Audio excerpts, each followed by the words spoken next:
ছিল না ড্রাগ ও trade licence এবং ফার্মেসি চালানোর পূর্ব অভিজ্ঞতা। এমনকি সর্বোচ্চ 2 দরদাতার চেয়ে ভাড়াও দিয়েছেন 5 গুণ কম। তারপরও এই কাজ পেয়েছেন 2 ব্যবসায়ী। আর একেই নিয়ম মেনে কাজ দেয়া বলছেন সুপার স্পেশালাইজড হাসপাতালের দরপত্র মূল্যায়ন কমিটির সভাপতি। আর সেই আয়ের টাকা রাখতে তারা ব্যাংক অ্যাকাউন্ট খুলেছেন 16টি। নগদে 500 টাকা বা তার বেশি পেমেন্টে পেতে পারেন ঢাকায় জমিসহ 20 কোটি টাকার পুরস্কার। অপূর্ব স্থাপত্য শৈলী আর বিশ্বমানের প্রযুক্তি সুবিধা নিয়ে তৈরি হয়েছে সুপার স্পেশালাইজড হাসপাতাল। 2022 সালের সেপ্টেম্বরে উদ্বোধনের পর এর দায়িত্ব বুঝিয়ে দেয় দক্ষিণ কোরিয়া। তারপর থেকেই নানা অনিয়ম ও ব্যবস্থাপনা ঘিরে ধরে হাসপাতালটিকে, বাদ যায়নি ফার্মেসিও। ফার্মেসির নাম হসপিটাল ফার্মেসি।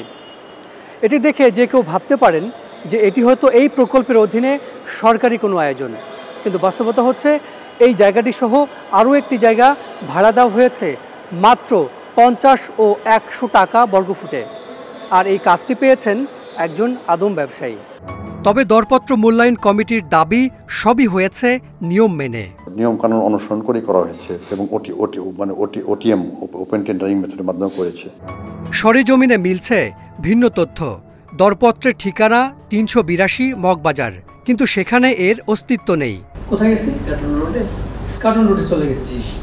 পরে মগবাজারে আরেক ঠিকানায় গিয়ে দেখা গেল সেটি আদম ব্যবসার অফিস। অথচ কাজ পাওয়ার শর্ত ছিল থাকতে হবে মডেল ফার্মেসির অন্তত 6টি শাখা। হসপিটাল ফার্মেসিকে কার্যাদেশ দেওয়া হয়েছে 2023-এর 25 জুলাই। তবে তারা 27 দিন পর করেছে ট্রেড লাইসেন্স, আর ড্রাগ লাইসেন্স করা হয়েছে 203 দিন পর। অথচ এসব ছাড়া টেন্ডারে অংশ নেয়ারই কোনো সুযোগ নেই।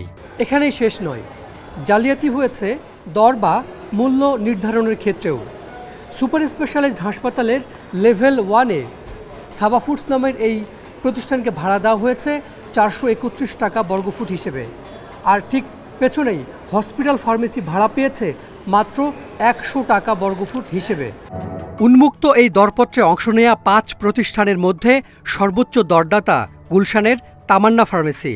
মাসে ভাড়া 2,40,000, কিন্তু 5 গুণ কমে মাত্র 46,750 টাকায় কাজ দেয়া হয় হসপিটাল ফার্মেসিকে। এতে চুক্তির 3 বছরে 69 লাখ টাকার রাজস্ব হারাবে সরকার।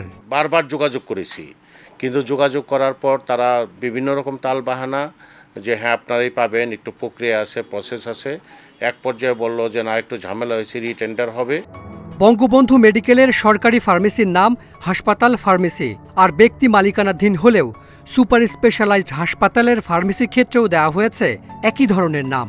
এটা আসলে হসপিটাল ফার্মেসির নামকরণ করা হয়েছে। একটা আস্থা থাকে যে এটা হসপিটালের একটা হয়তো হসপিটালের প্রতিষ্ঠান, এরকম একটা হয়তো মানুষের মধ্যে ধারণা ক্রিয়েট হয়। আমাদের কোনো ব্রাঞ্চ নেই, হসপিটাল ফার্মেসি একটাই। এছাড়া খাবারের জন্য ভাড়া দেওয়া হয়েছে 3টি ক্যাফেটেরিয়া। এতে বড় শর্ত ছিল এই কাজ পেতে দেশ বিদেশে ক্যাফেটেরিয়া পরিচালনায় থাকতে হবে 15 বছরের অভিজ্ঞতা। অথচ কাজ পাওয়া নুরিশ ল্যাব ট্রেড লাইসেন্সই করেছে গত বছরের 14 জুন। ঢাকায় টোটাল কয়টা ব্রাঞ্চ আপনাদের? না, আমাদের ওরকম ব্রাঞ্চ নেই। আর এই ক্যাফেটেরিয়ার কাজও পেয়েছেন ফার্মেসির কাজ পাওয়া 2 জনের একজন। দরপত্রে দেয়া ঠিকানা বনানীতে গিয়ে দেখা গেল সেটি নির্মাণ প্রতিষ্ঠান। রেস্টুরেন্ট ব্যবসার কোনো অভিজ্ঞতাই নেই তাদের। ওনার কিসের বিজনেস এখানে? কনসালটেশন ইঞ্জিনিয়ারিং লিমিটেড লেখা আছে সাইনবোর্ড, এটা ইঞ্জিনিয়ারিং। এবার এসব তথ্য নিয়ে দরপত্র মূল্যায়ন কমিটির সভাপতির কাছে গেলে পাল্টে গেল তার বক্তব্য। কিভাবে সম্ভব? এটিপিসি আমাকে একটু চেক করে দেখার সময় দিতে হবে, আমি দেখতে চাই। যারা কাজ পেয়েছে আপনাদের সিদ্ধান্তে পায়নি, এটা চিঠিপত্র সব আমি কমিটির প্রধান হিসেবে আমরা দেখেছি, বাট সিদ্ধান্ত অনেক সময় তো আরও প্রশাসনিক লেভেল থেকে থাকে। অথচ কথা ছিল এখানে হবে বিশ্বমানের একটি ফার্মেসি। রোগীকে কম দামে ওষুধ দিতে তা নেওয়া হবে সরাসরি কোম্পানির কাছ থেকে। তবে এর বদলে ফার্মেসির জায়গা ভাড়া দিয়েছে বঙ্গবন্ধু মেডিকেলের সাবেক উপাচার্য শারফুদ্দিন আহমেদের প্রশাসন।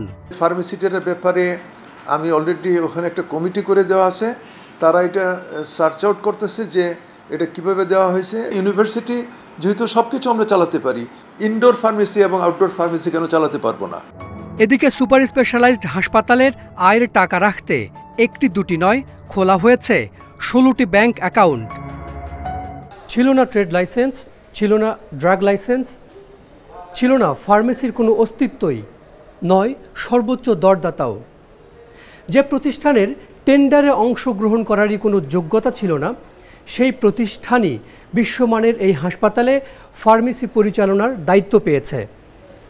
কতটা বেপরোয়া হলে জাতির জনক বঙ্গবন্ধু শেখ মুজিবুর রহমানের নামে প্রতিষ্ঠিত হাসপাতাল পরিচালনায় বসে এতটা অনিয়ম করা যায়? Hasan Misbah, independent news, Dhaka.